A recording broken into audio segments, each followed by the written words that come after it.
Olá, bem-vindos aqui à aula 4. Vamos lá, que vai ao ar dia 4. Bom, então a aula 4 ela é uma aula sobre o Max Weber, né? E a sociologia compreensiva, né? Que é o modo como nós caracterizamos, enfim, a sociologia weberiana, tá?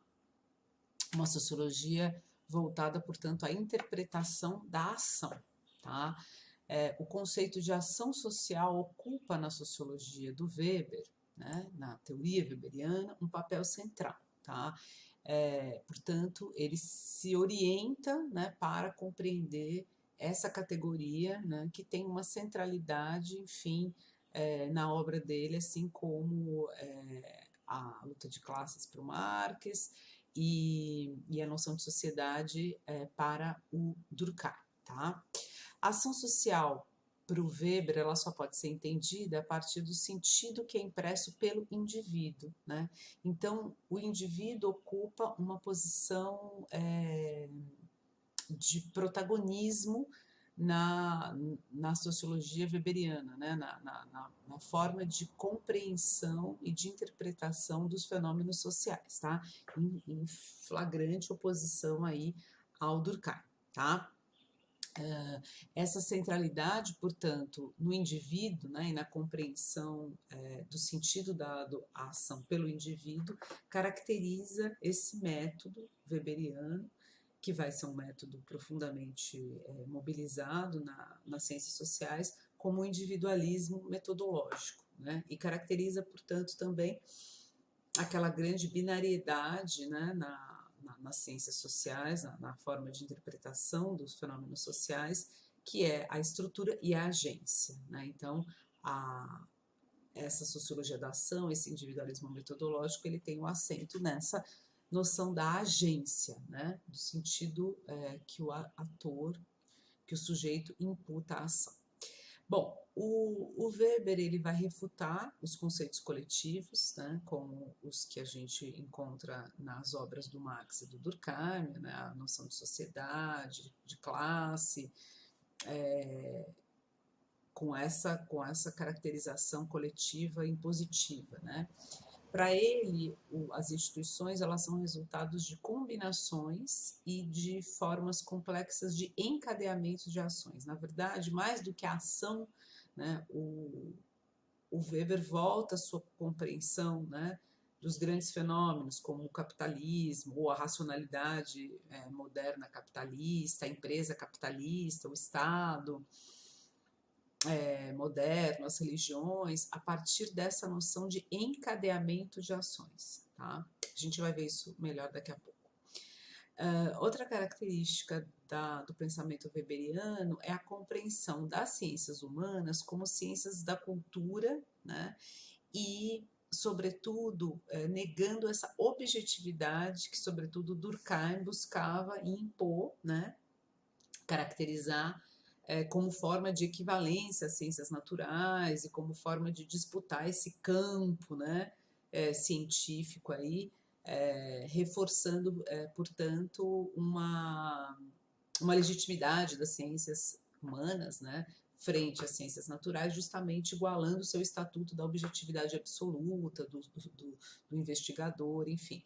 O Weber vai refutar fortemente essa postura positivista, né, para dizer o seguinte, que as ciências da cultura, né, elas supõem, todas as ciências para ele, de todo modo, né, mas aquele especificamente olhando para as ciências humanas, ela supõe sujeitos de conhecimento, do conhecimento que portam valores, né.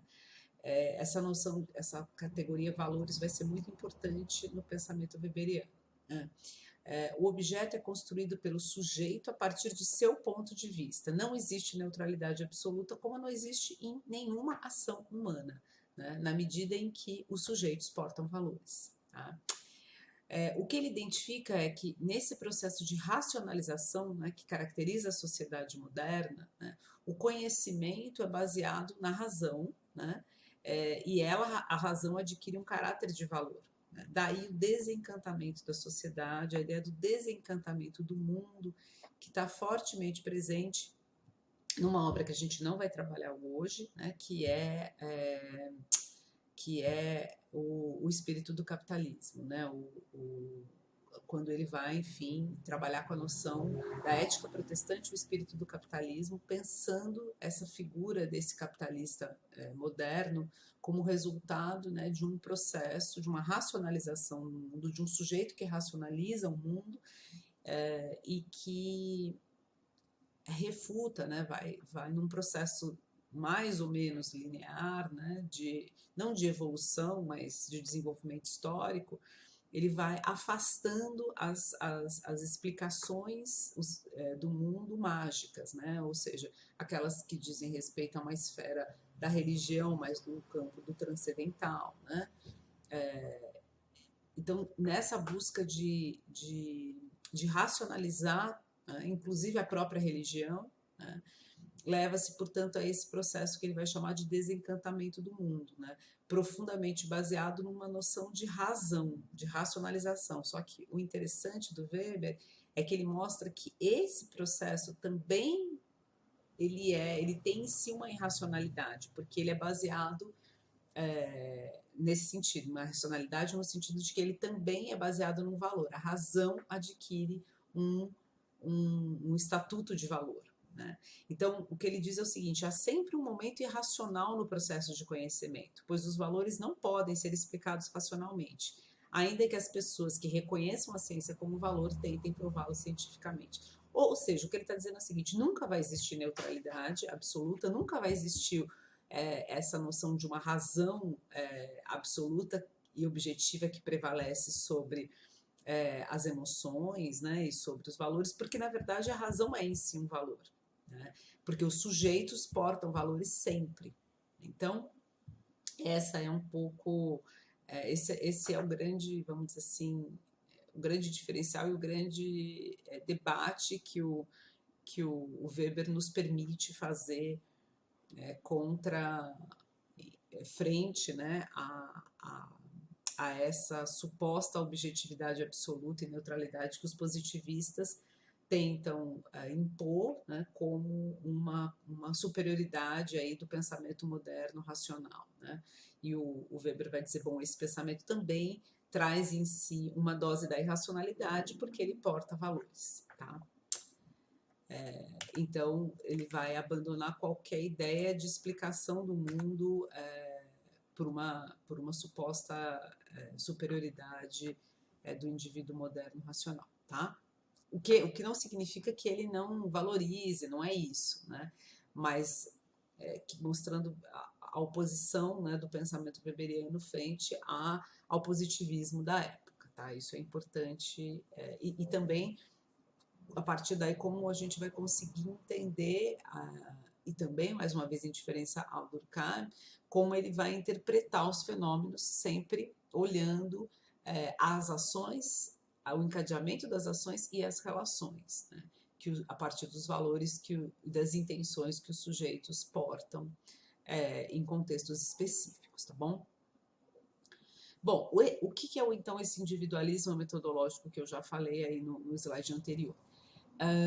Bom, em diferença ao Durkheim, né, vocês vão se lembrar, para quem a sociedade é uma realidade, né, que se impõe aos indivíduos de fora, né, e que tem essa força coercitiva, e também para Marx, né, em oposição também ao Marx, que não define a sociedade exatamente assim, mas que pensa o homem só socialmente, né? Ele pensa, como a gente já viu na outra aula, como um ser social, um ser genérico, né?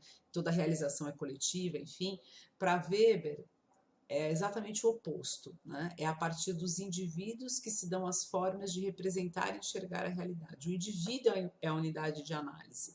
Né? É ele que porta valores, é ele que porta intenções, e se eu quero entender e compreender a realidade, eu preciso analisar quais são as intencionalidades e os valores que os indivíduos portam nas suas relações, tá? Então, os indivíduos são mediados por valores, né? Como eu falei para vocês, esse conceito é importante para o Weber, que constrói um tipo de sociedade. Tá? Então, cada sociedade ou comunidade é construída a partir dos valores que são portados e mediados pelos sujeitos nas suas relações. Tá? Valores compartilhados que às vezes identificam determinada época. Contudo, sempre haverá valores em luta. E os que conseguem predominar ajudam aqueles que são seus portadores a dominar o mundo. A gente vai ver que o conceito de dominação para o Weber tem uma especificidade, né? A dominação para ele é sempre, ela é legítima em diferença ao poder, né? Então a dominação aí significa o fato, legitimidade, impor sua vontade, mas com alguma aceitação através da noção do mandato, tá? Bom, quem porta então esses valores prevalecentes tenta fazê-los universais e impô-los pela dominação. Tá? Então, os valores, portanto, eles definem uma sociedade, uma determinada época, mas não há essa unicidade, né, e essa prevalência absoluta. Né? Ou seja, não é que não há espaço para resistência na medida em que há sempre luta. Assim como Marx, ele vê o conflito e a luta como um fator importante, definidor da sociedade. Né, com sentidos um pouco diferentes, mas a sociologia do Weber também é uma sociologia do conflito, assim como a do Marx, né? Em diferença à do Durkheim, que é a sociologia da ordem. Então, numa frase, o que define a sociologia weberiana é que a sociedade é uma construção de indivíduos, tá? Então, os indivíduos aí com um protagonismo muito grande, tá bom? Entendam, né, com um protagonismo tanto no ponto de vista que ele é um liberal, enfim, né, um autor que privilegia positivamente a noção de liberdade, mas no sentido de uma unidade de análise, tá? Acho que isso é importante a gente reter. Bom, e como é que ele vai fazer isso metodologicamente? Como é que o indivíduo vai ser essa unidade de análise? Como é que eu vou aprender essa realidade que nunca é totalizante, que nunca é total, né? Que é fragmentada, que é precária, enfim. Como eu vou fazer, como ele vai propor fazer isso metodologicamente? E a partir dessa categoria, né, desse instrumento que é o tipo ideal. Vamos lá. Bom, para entender o tipo ideal. Então, como eu falei, a realidade para ele nunca pode ser apreendida em sua totalidade. Por quê? Porque os sujeitos a reconstroem a partir de percepções fragmentárias que eles portam, né? Embora eles sempre acreditem que estão construindo a totalidade dos fenômenos, mas sempre é fragmentado. O conhecimento é sempre parcial e provisório e a realidade não é infinita, e sim caótica e desordenada. Bom, partindo desses pressupostos, o Weber vai dizer o seguinte, para eu aprender, então, apreender esta realidade, né, fragmentada, caótica, eu preciso de um instrumento metodológico, um instrumento de medida, né, um instrumento metodológico de medida que não vai me permitir simplesmente retratar a realidade como ela é, porque isso é impossível, né?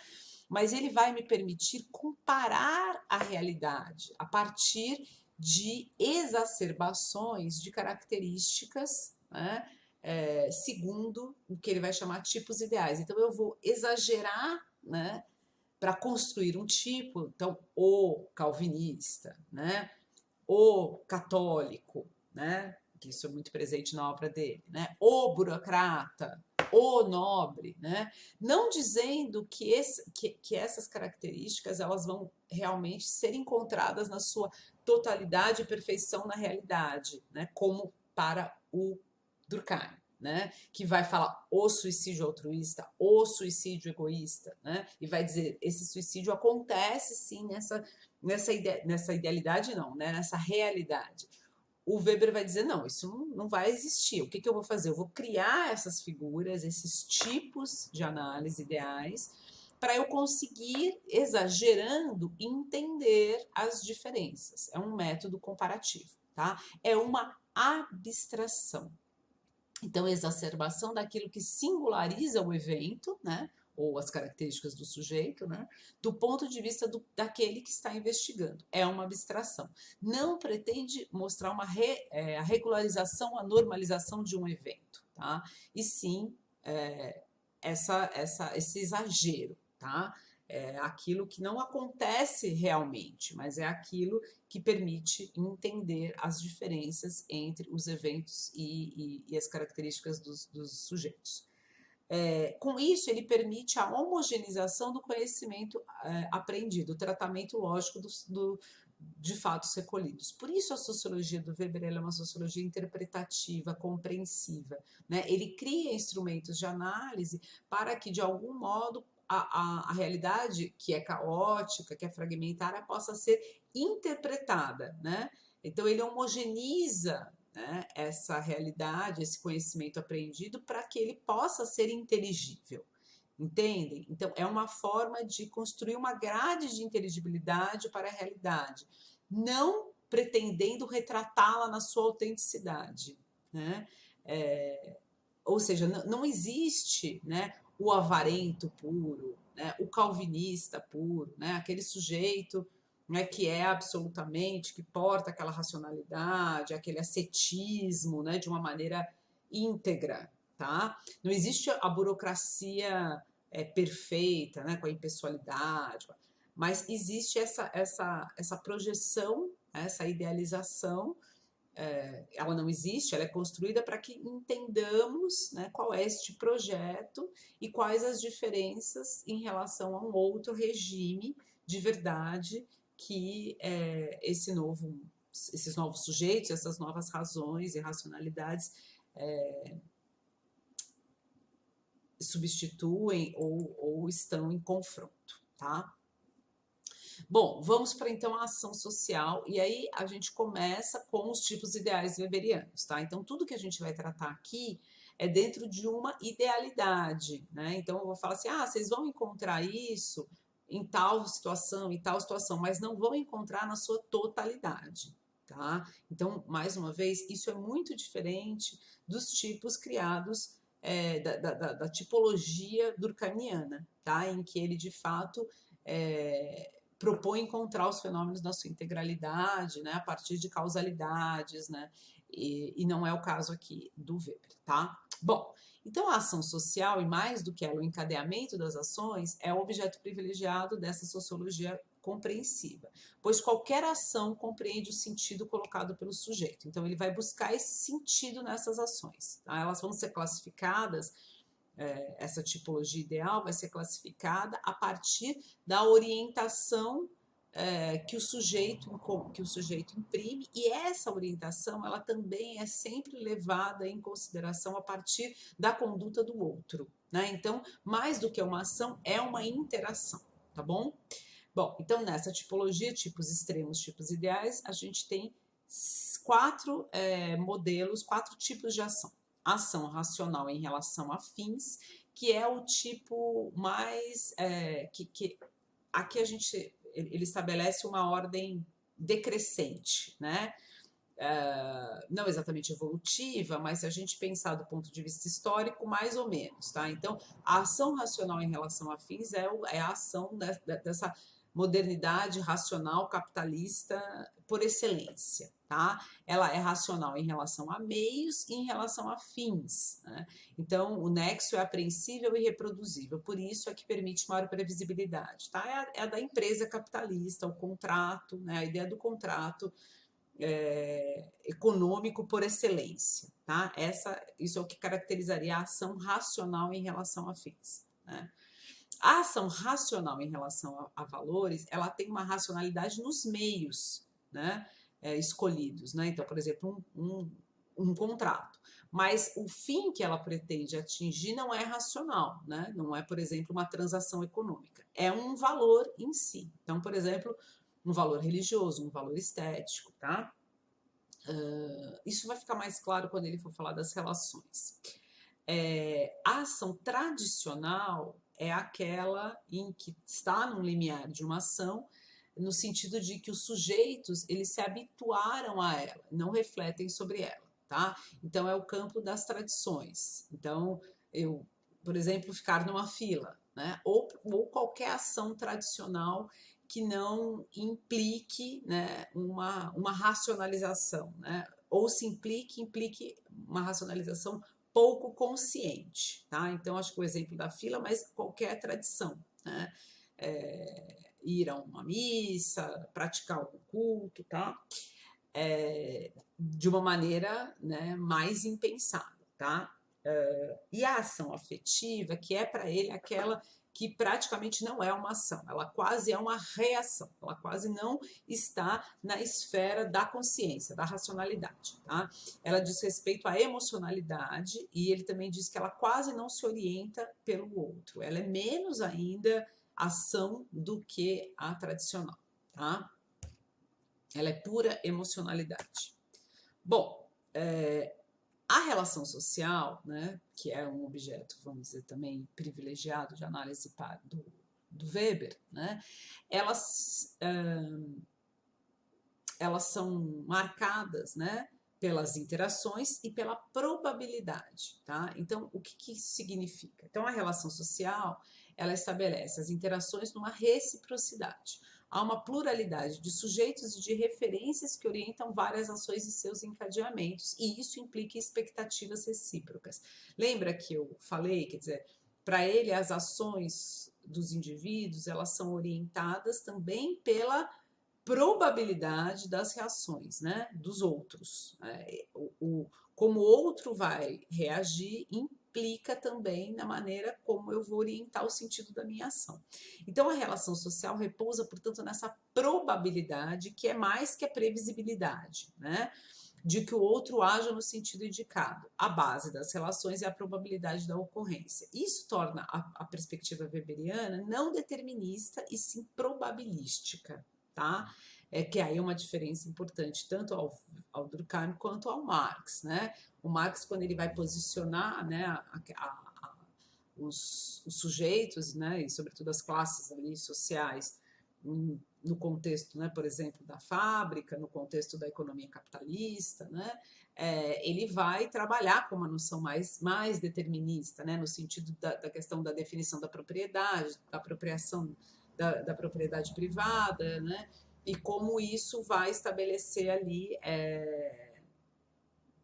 a margem de ação dos indivíduos, né? Como eles estão posicionados ali naquele campo, né?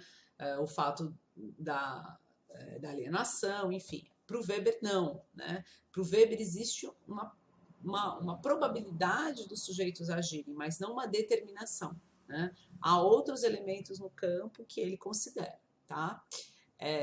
Para Weber, o conflito é constitutivo das relações sociais, eu já falei isso, né? Mas num sentido diverso de Marx. Tá? O conflito e a luta não é, mais uma vez, uma determinação, por exemplo, para o Marx, né? O Marx diz a história da humanidade é a história da luta de classes, né? E o antagonismo, ele é a dialética ali, ela é constitutiva e determinante, né? E determinista e determinante da história, né?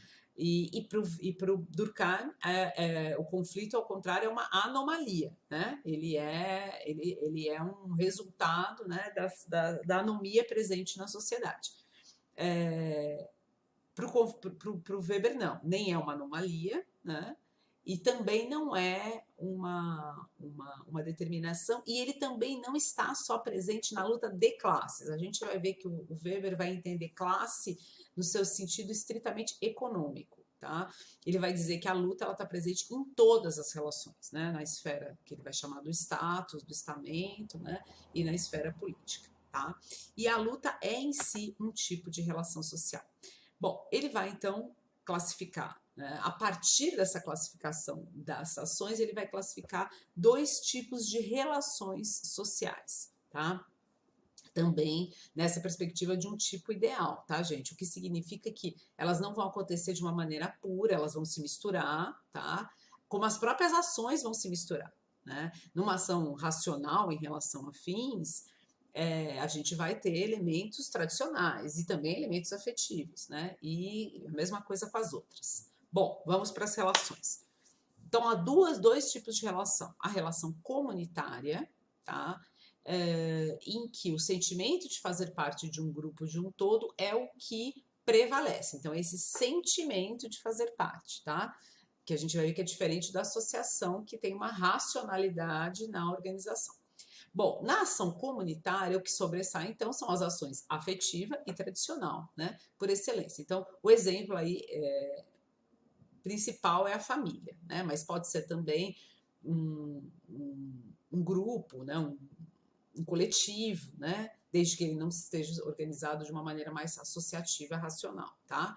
Mas a família é um exemplo por excelência, embora não único, tá? Como eu falei, coletivos, movimentos sociais, tá? Também podem estar aí predominantemente com relações comunitárias, tá?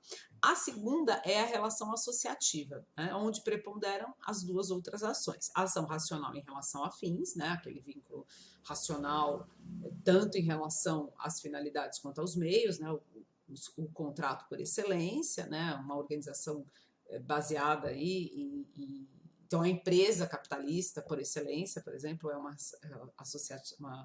relação associativa racional em relação a fins, o próprio Estado moderno, né? Ou ela pode também ser uma ação racional em relação a valores, né? Essa ação marcar uma relação associativa, né? Onde os valores são organizados racionalmente. Ele dá o exemplo da igreja, né?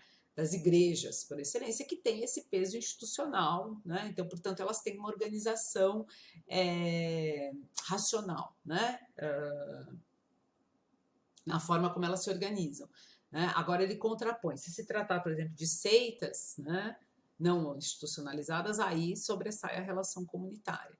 Outro exemplo são, por exemplo, as ONGs, né, ou grêmios, né, desde que tenham essa organização racional, né, desde que tenham isso que eu estou chamando, não Weber, mas eu estou chamando para a gente entender um pouco uma certa institucionalidade, tá bom? Uma relação comunitária pode se converter numa associativa e vice-versa. Né? No processo, os vínculos afetivos podem se racionalizar, né? Então começa como um movimento social espontâneo, um grupo de bairro, e aí vai se racionalizando e cria um estatuto, tá? Ou ao contrário, os racionais podem se afetivar, tá? Eu coloquei entre aspas porque esse verbo não existe, né? Então a gente tem uma organização, né, uma empresa, e que nessa empresa capitalista a gente começa a ter uma forte afetividade, né, no sentido de vai criar um grupinho ali dentro dos pais, das mães, das mulheres, enfim, né? Que se sobressai mais esse sentimento de fazer parte, e essa empresa capitalista se fica secundarizada, tá? Então, mais uma vez, é um tipo ideal, né? Não existe, portanto, nessa configuração pura, tá? A relação de luta é mais evidente nas relações de tipo associativo. Ele fala o movimento sindical, mas qualquer relação associativa, isso vai prevalecer, tá?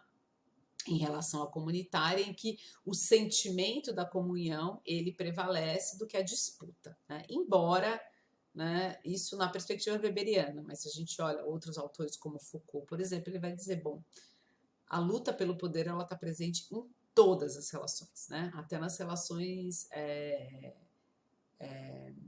afetivas mais, né, emocionais, enfim, sexuais, né? Bom, mas aí eu estou falando de um outro autor. Para o Weber é isso aí, tá? Embora na relação comunitária a luta esteja menos presente, né? Então, dessa maneira como ele entende a luta, tá? Mas justamente por isso ela implica numa dominação mais frequente, né? Ou seja, nessa aceitação do poder, né? De uma maneira mais absoluta. E aí ele dá o exemplo da família, tá bom? Bom, aí a gente chega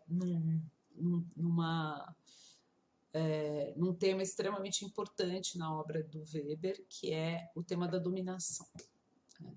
Bom, primeiro, o Weber vai diferenciar a dominação do poder. E aí, antes de eu começar a discorrer sobre a teoria do Weber, eu quero lembrar vocês, trazer a vocês esses elementos, que talvez esse seja uma das categorias, né, um dos temas que mais é tratado de uma maneira heterogênea nas ciências humanas, tá? Então, por exemplo, se a gente vai olhar Hannah Arendt, né, que foi uma filósofa muito importante, aí, posterior ao Weber, ela já vai entender de uma maneira bem diferente. Ela não vai trabalhar com essa categoria da dominação, e ela vai diferenciar o poder da violência, né? Então, o poder, quando ele tem mandato, legitimidade, ele é poder, quando não, ele é violência, né? O Weber vai trabalhar numa outra chave. O Foucault, que eu falei para vocês um pouco, já entende, né, que, na verdade, não existe dominação no sentido de uma dominação absoluta. Ele vai dar uma outra conotação ao sentido de dominação. Né? Ele vai falar, bom, o que existe são relações de poder e elas estão em todos os lugares, em todos os níveis, né? E elas se dão em sentidos sempre diversos. Né? Então, não existe um dominado e um dominante. Bom, para o Weber, né, dominação tem uma conotação, entre aspas, mais positiva que poder. Tá? A dominação para ele é a legitimidade, é o poder com legitimidade, tá? O que talvez no senso comum para a gente tem um outro sentido, né? Então, para ele é um sentido contraintuitivo, tá? Então, o poder, para o Weber, está presente na maioria das relações, né? Isso ele se equipara um pouco ao Foucault.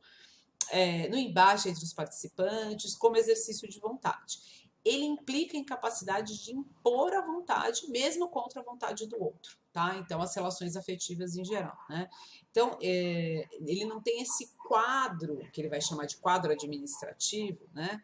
Que não necessariamente é só o quadro administrativo do Estado moderno, né? Qualquer mediação, né, que pode se estabelecer entre o dominante e o dominado. No poder isso não está presente, né? O poder ele é mais ínfimo, ele está nas infra-relações, né? Mas ele supõe a não aceitação pelo outro, né? Ele não tem essa noção do mandato, né? Então, essa é a diferença com a dominação. Mas caso haja aceitação no decorrer da relação, né? Porque o Weber tem isso é muito presente, vocês viram, né? Tudo tem esse dinamismo das relações e os tipos, por isso que são só tipos ideais, né? Porque as relações e as categorias vão se convertendo, né? Ele pode se converter em dominação, né? Mesmo nas relações afetivas, né? E um pouco a ideia do patriarca, né? O patriarca, em tese, ele tem uma dominação, como a gente vai ver aqui, né? Porque há uma suposta aceitação, tá bom? Na dominação, há a probabilidade de encontrar a obediência ao mandato, tá? Então, essa noção da obediência e do mandato, que confere, portanto, a noção da legitimidade, tá bom? Supõe a administração de regras jurídicas, ainda que não positivadas. Então, o próprio patriarca, ele administra regras jurídicas, ainda que não seja um código civil, um código penal, tá? Mas é um conjunto de regras jurídicas não positivadas, regras de poder, tá? A dominação supõe, portanto, esse conjunto de regras, esse quadro administrativo que nós vamos falar daqui a pouco, tá? E o mandato e a legitimidade, tá? Ao reconhecimento dos dominados sobre a legitimidade. É isso que, portanto, confere essa noção diferencial à dominação em relação ao poder, tá? A obediência é suportada por bases de legitimidade diferentes, de acordo com os tipos de dominação, e é o que a gente vai falar agora, que são os 3 tipos de dominação, os 3 tipos puros de dominação legítima, que o Weber vai trabalhar num texto que está aqui, inclusive, para vocês na bibliografia. Minha carinha vai ficar, não tem jeito, ela vai pegar de um jeito ou de outro as letras. Bom, vamos lá. Então, quais são os 3 tipos puros de dominação legítima para o Weber, tá? O primeiro, mais uma vez, ele fazendo aquele decrescente da sociedade moderna para as outras sociedades, embora não seja exatamente isso, né? Porque a gente encontra os 3 tipos, em tese, né, misturados aí nas sociedades. Mas é claro que na sociedade moderna vai prevalecer, ocidental, vai prevalecer este primeiro, que é a dominação legal, tá? Ela é orientada pelo que ele chama de constelação de interesses, né, entre os dominantes e os dominados. Prevalece a ação racional em relação a fins e também a relação associativa, tá? E o tipo de associação mais presente é a empresa, tá bom? A empresa capitalista. Só que para o Weber, o Estado vai se organizar como empresa capitalista, né? Ele vai até exacerbar essas características, esse processo de racionalização burocrática que a gente vai ver no próximo slide, tá? A base da crença dos dominados é a validade das regras estatuídas, que aqui são leis positivadas, né? São códigos jurídicos positivados, que atingem a todos, né? Daí aquela grande ideia, né? O grande postulado da igualdade jurídica, né? Que a gente vai ver que o Marx vai falar aqui é puramente fachada, né? Mas que podem ser alteradas se houver previsão, né? Então, são as regras do jogo, elas podem ser alteradas desde que elas possam ser alteradas, né? Falando em termos jurídicos, por exemplo, na nossa Constituição, elas podem ser alteradas desde que a Constituição permita que elas sejam alteradas, né?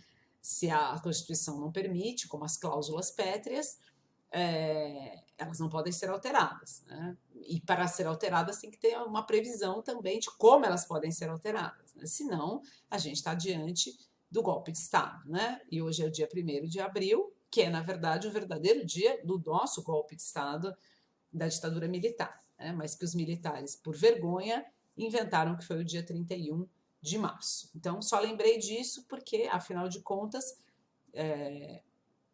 se estamos falando de dominação legal, né? Estamos falando dessa moderna empresa capitalista, a qual o Estado se organiza, ela tem, né, também todos esses pressupostos aí de legalidade, né? E essa construção, então, jurídica, da qual a lei subordina, inclusive os próprios dominantes, né? Essa é a construção que o Weber vê com bons olhos, né? E claro que nós também, em alguma medida, tá bom? Bom, então esse é o tipo puro de dominação legal. O segundo é o tipo de dominação tradicional, né? Que vai ser, portanto, orientado pelo costume, né? Aquela ação, vocês lembram da ação tradicional, e a relação que vai ser prevalecente é a relação comunitária e não a relação associativa, tá? A base da crença é o reconhecimento da validade da tradição, então é uma dominação, então tem uma legitimidade, tá? Mas a legitimidade vem na tradição, no reconhecimento de que a tradição tem essa validade por ser tradição, na sacralidade dos costumes, daquilo que foi sempre assim, tá? O exemplo que ele dá é a dominação patriarcal. Então, são regimes de dominação patriarcal, né? Não só regimes que nós conhecemos, históricos, mas qualquer formação ali cuja a forma de dominação se dê a partir do patriarca, da figura do patriarca, tá? Mesmo em comunidades aí pequenas, né? Menos organizadas como o Estado, tá? Na dominação carismática, aí a gente tem o afeto, né? Ele é orientado pelo afeto, né? Puro eu coloquei porque ele é somente orientado pelo afeto, o afeto prevalece praticamente, né? A ação é afetiva e a relação é comunitária, né? Aqui o Weber está falando que a base da crença é a crença nas qualidades excepcionais e extraordinárias do chefe, né? Do chefe guerreiro, do profeta ou do líder político, do líder carismático, né? É uma dominação mais precária porque ela não vai ter nenhum quadro administrativo que vai fazer essa mediação, tá? Diferente da tradição, né? Que ela é erigida sobre uma sacralidade de costumes e mediada ali por um quadro funcional, né? Ainda que não seja um quadro funcional como na burocracia, indivíduos selecionados com imparcialidade, enfim, mas existe uma mediação, né? Entre o governante, a gente nem chama de governante, né? Mas esse dominador, né? O patriarca, né? Que pode ser um rei, né? Ou simplesmente como é que é o nome? Acho que eu não consigo encontrar um similar para o patriarca mesmo, né? Mas aquele líder ali que domina um grupo, né? Mas ele tem esse quadro administrativo, esse quadro de mediação, né? Pessoas que ele nomeia, enfim. No caso da dominação carismática, não, né? Então, a figura que me vem à mente, por exemplo, é o Antônio Conselheiro, né? Que é uma figura real, né? Um acontecimento que foi Canudos, né? Ali tudo se baseava, né, a dominação se baseava na crença das qualidades daquele líder, tá? Ou qualquer chefe guerreiro, um profeta, enfim. Né? Então tem essa diferenciação. Mas ele vai explicar melhor, a gente vai entender melhor essa diferença quando ele fala, portanto, deste quadro administrativo que está presente na dominação legal e na dominação tradicional, tá? Esse quadro administrativo faz, portanto, essa mediação da relação entre os dominantes e os dominados. Na dominação legal, ele vai chegar, portanto, nessa figura, né, nessa categoria, que é organizadora até hoje, né, da forma como nós compreendemos e estudamos a organização do Estado moderno, né, na ciência política, nas políticas públicas, enfim, né, nos estudos institucionalistas, que é o quadro formado por funcionários que mediam as relações entre o Estado, que opera como uma empresa moderna, capitalista, e os cidadãos. Tá? O que então é a burocracia, que tem um papel privilegiado ali na obra dele? Né? As características da burocracia. Bom, seleção impessoal baseada no mérito, hierarquia meritocrática, disciplina no serviço ligada à ideia de competência e impessoalidade. Se a gente for olhar a Constituição Federal, nos princípios da administração pública, que estão na Constituição, a gente vai encontrar estes princípios, tá? Que regem, portanto, né, essa lisura, né,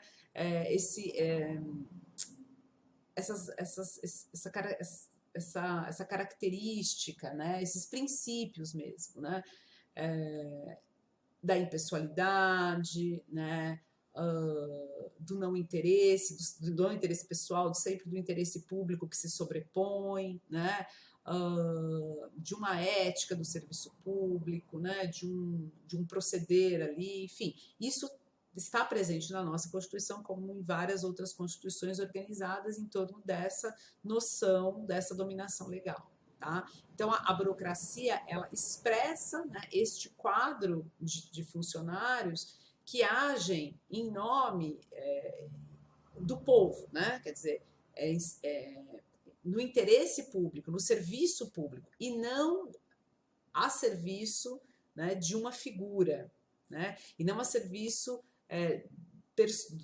de uma pessoa, de uma personificação, né, do Estado, por exemplo, na figura de um rei. É a partir dessa noção, né, para contrapor essa noção da burocracia, que o Weber cria a categoria do patrimonialismo, né? Do Estado patrimonialista, que se opõe ao Estado burocrático. O Estado patrimonialista, há essa confusão, né? Que o governante, na verdade, ele pessoaliza, né? E ele encarna, no lugar do interesse público, é o interesse dele, né? Então, ele está ocupando um cargo? Não, ele é o cargo e ele é o Estado. Então, não existe, por exemplo, se ele mora num palácio, o palácio é dele e não do público, né? É a oposição entre a res pública, entre a república, né? E essa concepção patrimonialista.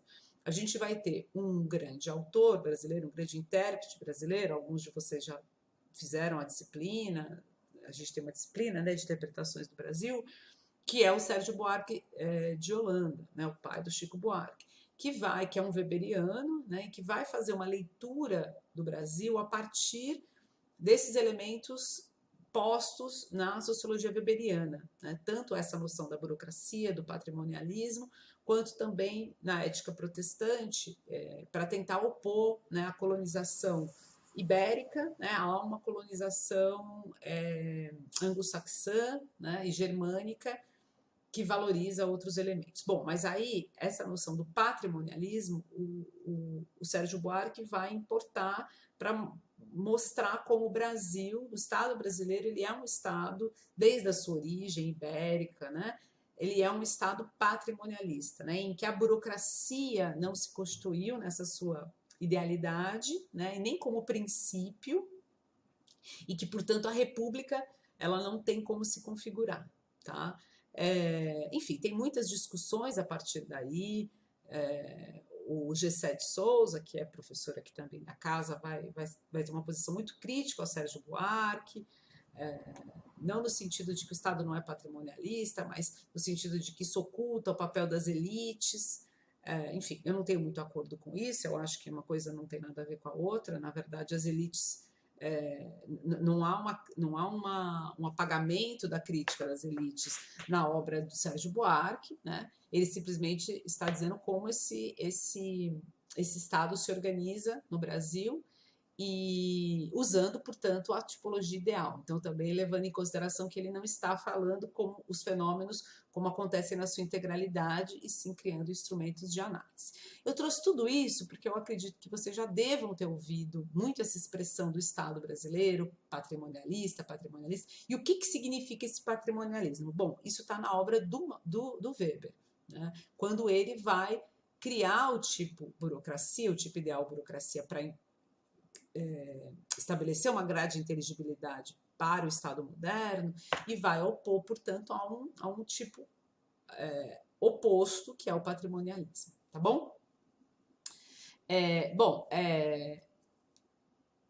Ele coloca que a burocracia é o tipo mais puro de dominação legal, mas não é o único, né? Então, os próprios processos de participação democrática, de consulta democrática, que são os processos diretos, né, de democracia indireta, desculpa, né, de democracia indireta, mais de participação, né, de eleição, né, ou mesmo de participação, eles são processos que não são processos burocráticos, eles são processos deliberativos. A eleição, por excelência, ela não é um processo burocrático, né?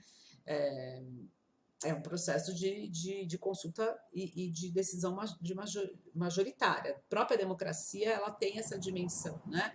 E isso não é um problema, né? É só dizer que não prevalece em todas as esferas, né? Por exemplo, no executivo, no legislativo, não prevalece, principalmente no legislativo, essa expressão da burocracia por excelência, né? Mas é o tipo mais puro, né? O mais ideal para definir essa organização do Estado moderno. Tá? A burocracia, para o Weber, é a materialização do processo de racionalização do capitalismo moderno. O processo de racionalização é o que, para o Weber, explica a modernidade. Então, vocês lembram, para cada um dos autores, né, eles olham para alguns fenômenos que são caracterizadores, né, dessa realidade que eles se deparam, né? A luta de classes, o antagonismo capital e trabalho, a anomia, né? Os fenômenos de coesão social e de anomia para o Durkheim, e para o Weber o que ele busca é esses processos de racionalização, né? É isso que para ele define, portanto, essa modernidade com a qual ele se depara, tá bom? E a figura do protestante calvinista capitalista vai ser para ele a expressão também desse sujeito, né, desse tipo ideal do capitalista moderno, tá bom? Mas isso a gente não vai falar hoje. Então, a burocracia racional da empresa moderna, ela é o modelo, né? O parâmetro a partir do qual a burocracia estatal se organiza, né? Então, ele fala, só encontra rival na burocracia estatal, ou seja, a burocracia estatal, ela leva às últimas consequências essa organização cujo molde é a empresa capitalista. Bom, a burocracia, então, ela é essa categoria super importante. Eu trouxe esse desenho aqui, vocês vão ver por quê, tá? A burocracia racional ocupa o mesmo lugar da luta de classes, né? Para o Marx, né? Então, para o Weber, a burocracia racional ocupa esse lugar estruturante, definidor, né? Não é nem estruturante, mas no sentido de definidor, né? Embora Weber não negue a existência da luta de classes, ele não a considera como a dinâmica central para a compreensão da história. Tá? E sim, primeiro que ele não vai encontrar uma característica como definição central para a compreensão da história como um todo. Né? Ele entende a história de uma maneira menos linear, embora o Marx não entendesse linear, mas ele entende muito as descontinuidades, enfim. Mas o que é central para ele na burocracia é a compreensão deste momento presente, né? Que é, ainda que não evolutivo, um momento de desenvolvimento máximo, vamos dizer assim, com a qual ele, como ele define, né? Ele possui, em relação à burocracia, uma posição ambígua, tá? É tal qual Marx em relação à burguesia e ao capitalismo, né? O Marx não tem, ele tem uma certa admiração, né? A gente falou sobre isso, né?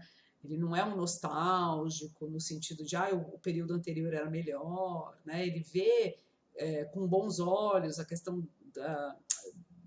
da invenção tecnológica, né? Da conquista aí, das técnicas, né, de transformação da natureza, né, mas ele é extremamente crítico na medida em que ele vê a necessidade de uma superação pela irracionalidade.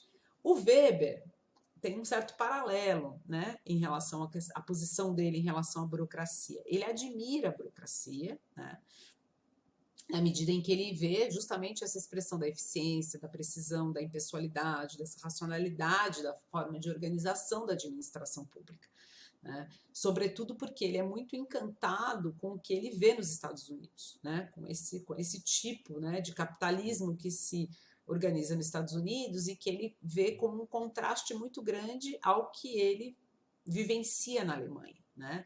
Em que é uma sociedade que ele ainda vê muito atravessada por privilégios da nobreza, né? Por uma ausência dessa organização racional capitalista. Então, ele tem esse entusiasmo. Mas como ele é um liberal, antes de tudo, né? Ele vê também que essa forma de organização, ela é sufocante, ela leva a um controle excessivo da liberdade, né? Então, ele chega a descrever essa burocracia como uma jaula de ferro da administração. E aí, essa gravura, ela é bem conhecida porque ela representa isso, tá vendo? Essa jaula de ferro que fica na cabeça, né? Na mente, né? Quer dizer, a necessidade dessa racionalização absoluta, né? Ela leva, né, a uma imobilidade, né, que preocupa o Weber, né? Ele chega a equiparar esse burocrata, né, o funcionário, né, o proletário na figura da teoria marxiana, né? Quer dizer, os dois vão nesse momento, né, pós-revolucionário, no caso do marxismo e no caso dessa empresa moderna, né, eles são sujeitos constritos, né, que levam, enfim, essa constrição da ação, né, a uma imobilidade, né, que é algo que para ele é ruim, né, como um bom liberal que ele é. Bom, as outras duas, bom, isso então foi só em relação à dominação legal. Aí a gente tem mais duas dominações, tá? Que aqui tinha que ter um 2 e não um 1, mas tudo bem. Na dominação tradicional, o quadro administrativo ele pode aparecer por via de uma estrutura patriarcal, né? Ou de uma estrutura estamental, né? No caso da estrutura patriarcal, ele dá um exemplo do sultanato, né, que seria um modelo mais puro, né, de estrutura patriarcal, né, que eu falei para vocês. Pode ser também um patriarca ali como Abraão, mas ele está pensando nesse modelo que é um modelo absolutista, nem absolutista, né, porque não é a partir desses parâmetros ocidentais, né, mas o sultanato, então o sultão é o exemplo mais ideal para ele, né. Então, nessa estrutura patriarcal, em que o sultão tem o poder de vida e de morte aí sobre, né, o soberano tem esse poder sobre os súditos, né? Nessa perspectiva, ele tem uma mediação, há uma mediação ali nessas relações exercidas entre ele e os súditos, né? Que são pessoas escolhidas em relação de dependência com ele, sem qualificações ou disciplinamento, ou seja, totalmente oposto ao modelo da dominação legal da burocracia, tá? O quadro administrativo é totalmente subordinado ao desejo e à vontade do senhor, patriarca sultão, né? A gente pode argumentar que isso sobrevive, né, com alguma dimensão, na figura dos cargos em comissão, né, dos ministros, enfim. E é claro, quanto mais autoritário e patriarcal, né, um governante, ainda que sob um regime de dominação legal, ele for, mas esses cargos nomeados, né, serão subordinados, serão, né, dependentes. Então, se a gente olha hoje esse governo Bolsonaro, né, a gente vai olhar exatamente uma expressão interessante disso. Ou mesmo, tudo bem, vamos falar do Bolsonaro, do Putin, né? Esse quadro que não é legal, né, que não é burocrático, que rodeiam essas figuras, têm uma autonomia muito reduzida, né? Sobretudo porque essas figuras são personalistas, né?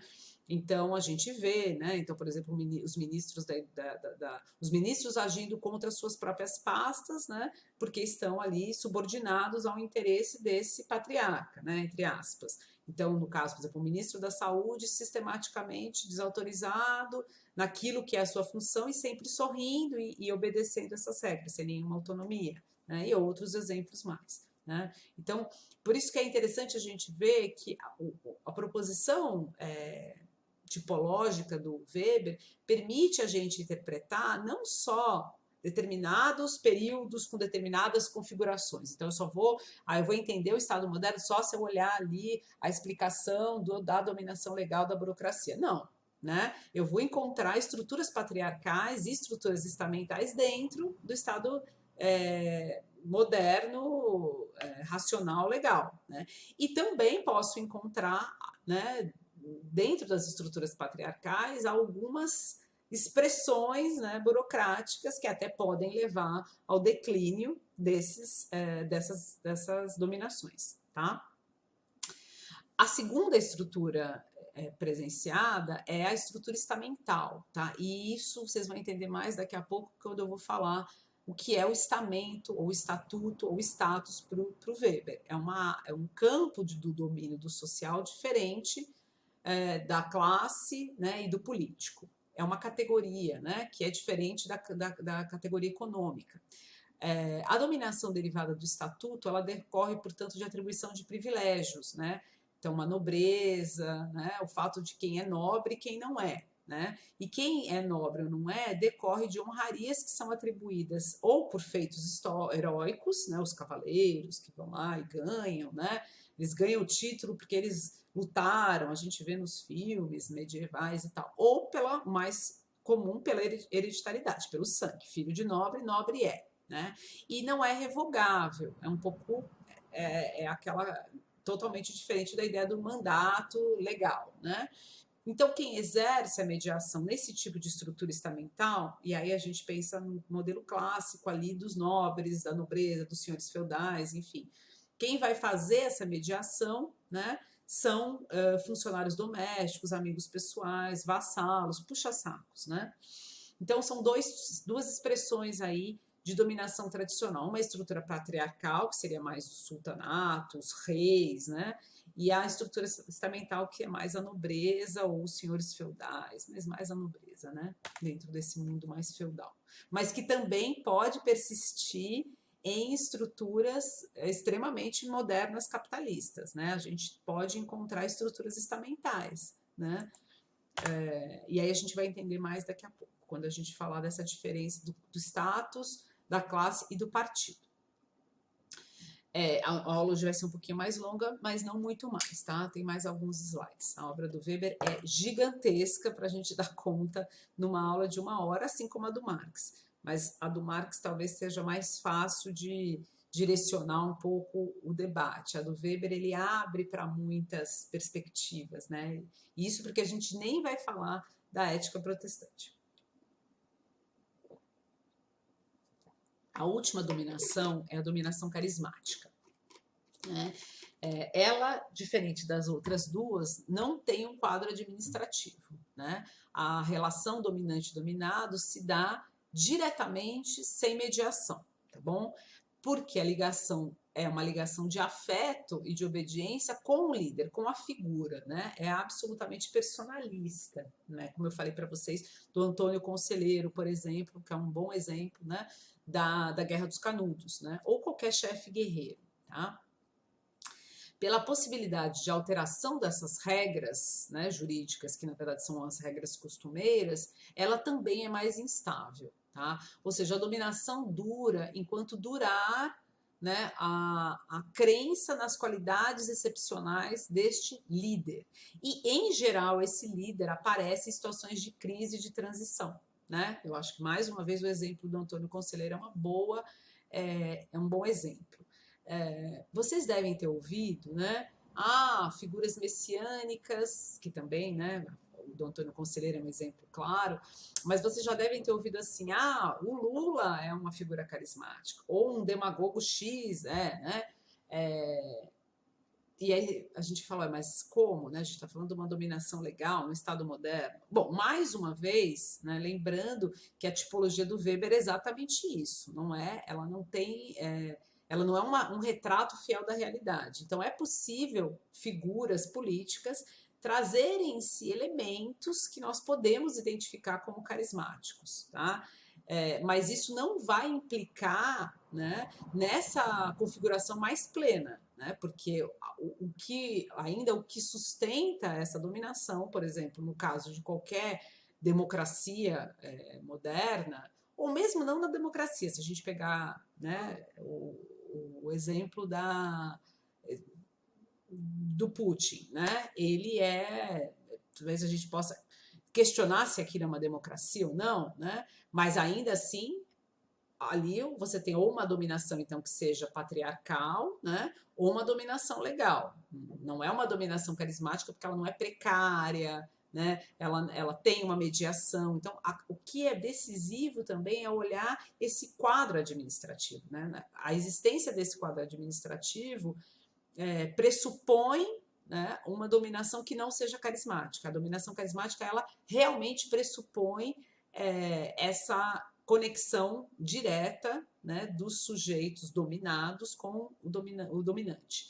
Uma figura que me vem à mente, por excelência de uma dominação carismática, é Jesus, né? Se a gente for olhar o que nós dispomos de registros históricos que estão baseados, sobretudo, na Bíblia, né, que não é exatamente um livro histórico, mas ela traz elementos e outros registros também. Jesus, por excelência, era um líder carismático, né, porque ali a ligação ela se dava com ele, né, diretamente, ela dependia dele, das suas qualidades especiais e na crença dessas qualidades, né, tanto que quando ele morre, né, você até tem uma continuidade, mas ela é muito posterior, tem uma ruptura, né, que aí o cristianismo ele vai levar alguns anos, né, para se cristalizar, né?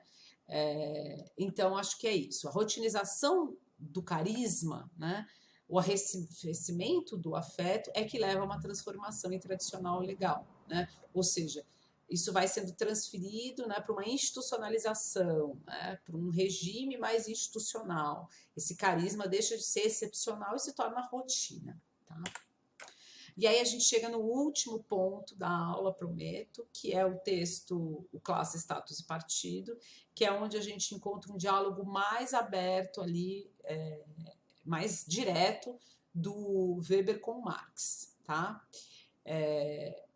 Então, como eu já mencionei para vocês, já dei um pouco um spoiler lá atrás, para o Weber existem três formas, né, três domínios aí, né, da ordem social que se diferem, né, que eles têm uma certa autonomia, o que não significa que eles não se influenciam, mas para compreender eles, né, você precisa estabelecer metodologicamente, né, empiricamente, uma classificação, né, entre o domínio do econômico, o domínio do social e o domínio do político. É isso que é classe, estados e partido. Né? Cada um deles, né, tem sua própria legalidade e eficácia e um desenvolvimento específico e um arranjo interno. Né? Embora, como eu disse, ele não nega que um tenha influência sobre o outro, porém recusa uma relação de determinação, que a gente vê muito claro ali na teoria marxiana, né? Que é a noção da classe. Né? A classe para o Marx ela é uma localização no processo produtivo, né? No processo econômico que vai tomar conta, né? Que vai ser absolutamente determinante ou muito, muito importante para a gente entender toda forma de organização da sociedade. Isso não é assim no Weber. Tá? Então, a ordem econômica, que é a classe, né? Portanto, quando Weber falar de classe, é só classe econômica, né? É a forma como os bens econômicos e a propriedade são distribuídos no mercado. Partilham da mesma situação de classe aqueles que estão numa mesma situação de mercado. Para que possa haver classe, tem que haver uma situação de mercado. Ah, a situação de mercado só existe no capitalismo? Não. Mas uma situação de mercado pressupõe indivíduos livres para comercializar, né? Então, por exemplo, a situação do servo, né, mas mais que ele, do escravo, não é uma situação de classe para o Weber, tá? Ela não se explica pela classe, ela se explica pelo estatuto, tá bom? Lembrando que o escravo, todos os exemplos da escravidão que o Weber traz não são a escravidão moderna africana, né? Não é o sequestro dos africanos para as Américas. Ele está falando, não só para as Américas, né? Mas enfim, ele está falando das formas antigas de escravidão, nas escravidões por dívida, por guerra, ali da antiguidade, tá? Bom, a segunda ordem é a ordem social, né? Que no texto está traduzida como estamento, e eu preferi colocar status ou estatuto, tá? Essa tradução não é muito boa, estamento, porque o estamento, ele na verdade, ele traduz mais uma noção de uma sociedade de castas, enfim, não é o mesmo sentido, embora dá para a gente usar a ordem estamental, enfim, mas eu acho que o termo estatuto ou status é melhor, tá? A ordem social, portanto, é a forma como as honras e os prestígios sociais são distribuídos na sociedade, né? Então, a situação de status não é a mesma de classe, embora possa existir uma correlação entre prestígio social e poder econômico. Numa sociedade capitalista, isso tende a se aproximar, né? Mas não de uma maneira mecânica e automática, e às vezes não mesmo. Né? E aí a gente sabe, é o caso dos novos ricos, né? É o caso das pessoas que vêm de uma origem social desfavorecida e ascendem economicamente, mas nunca são aceitos, né, dentro de uma elite social, cultural, né? Às vezes até porque exageram, né, traços, né, como se vestem de ouro, enfim, né? Mas essa ordem do estatuto, ela é muito forte, muito fortemente presente em sociedades mais estamentais, né, sociedade feudal, né, onde você vê a nobreza, mas ela também é muito presente na sociedade capitalista, né, e ela vai se expressar, né, na questão do gosto, do estilo de vida, né? A gente não precisa pensar muito para encontrar fartamente essas expressões. E essa percepção, né, do Weber, ela é muito importante, foi muito importante para a sociologia, porque ela forneceu elementos teóricos, né, empíricos, para a gente qualificar situações, né, que não necessariamente a sociologia marxista ou marxiana nos permite. Né? Eu acho que eu já falei em algum encontro síncrono, um sociólogo que vai aproveitar muito essa perspectiva é o Bourdieu, o Pierre Bourdieu, né, em que ele vai trabalhar fortemente olhando a sociedade francesa e vai mostrar como ela é uma sociedade capitalista, racional, mas fortemente marcada por essas diferenças de estatuto. Né? E ele vai dizer, olha, as duas coisas se condicionam ali. A classe econômica vai dizer muito, mas por si só ela não vai dar conta. Né? E aí ele vai criar a categoria do hábitos, né? Que são as disposições incorporadas, aprendidas, né? Inconscientes dos sujeitos de acordo com o estatuto social em que eles se encontram. Tá? Então, é uma categoria muito importante para a sociologia, para a gente entender formas de dominação, de desigualdade, que são atravessadas por representações sociais, por imaginários, por discriminações, né? E na próxima aula, que eu vou trazer a Nancy Fraser, ela vai usar muito essa noção para tentar entender hoje, né, essas demandas que ganham espaço, né, no debate público, que são as demandas por igualdade de estatuto, que ela vai chamar, que são justamente as demandas, sobretudo relacionadas a questões étnico-raciais e de gênero, tá? Ela vai ampliar um pouco essa noção do Weber. E a última é a ordem jurídico-legal, que não é só ordem positivada, né, jurídica legal, mas é o poder político lato sensu, que é o campo no qual se distribuem os poderes políticos na sociedade. Bom, diferença de classe em Marx e em Weber. Para Marx, a classe, então, resulta da situação dos indivíduos no processo produtivo, tem uma conotação estruturadora do social, ainda que dialética, né? Uma relação que constitui a totalidade do social. Já falei isso para vocês. A teoria do Marx permite, né, construir uma interpretação da totalidade do social. Weber não vai fazer isso de modo algum, né? Ele nega essa totalidade. Para Weber, a situação de classe é sinônimo de situação de mercado. Eu já falei isso para vocês, é necessário que exista um mercado, oportunidade de apreensão de bens disponíveis no mercado, e não uma comunidade, um sentimento ou uma consciência, tá? De pertencer ao todo. Isso não é classe, isso é estatuto, tá? Ainda que ele reconheça que em alguns momentos interesses econômicos comuns possam levar a ações comunitárias, e ele dá o exemplo de ações de massa, protestos de trabalhadores, né? Piquetes, enfim, aquelas mobilizações mais espontâneas, né, e menos racionais na perspectiva dele. Mas também podem levar a ações associativas como os sindicatos, tá? Weber recusa a unicidade e a centralidade explicativa da categoria luta de classes na teoria marxiana, isso a gente já falou também, indicando que em diferentes momentos históricos as lutas estavam referidas a contextos onde a existência das relações de estamento dificulta a existência dos princípios de mercado, né? Então, falei da escravidão, mas outras revoltas populares, né, insurgências na Idade Média, enfim, elas não estavam referidas a uma categoria econômica porque não havia um mercado propriamente dito ou sujeitos livres. Então, a categoria luta de classes, nessa perspectiva, ela tem uma insuficiência para dar conta das próprias lutas, né? Nessa perspectiva do Weber, que eu acho que ele tem uma boa dose de razão, né?